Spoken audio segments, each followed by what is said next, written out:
انا بجد بجد اسف لاصحاب القلوب الضعيفه اللي بتشوف المشهد ده.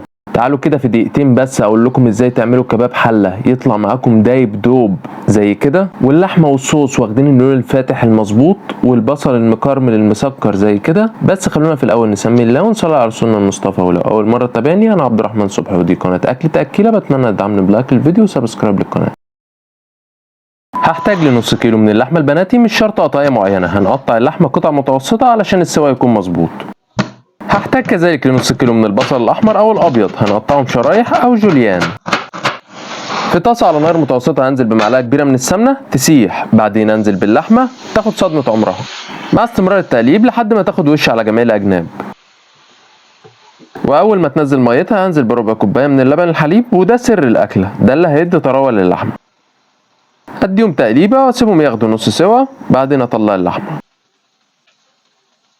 في نفس الطاسه هزود معلقه صغيره من السمنه تسيح، بعدين انزل عليها بالبصل وسمعني صوت الطشه، ادي تقليبه واضيف معلقه صغيره من السكر عشان البصل يتكرمل من غير ما يتحرق،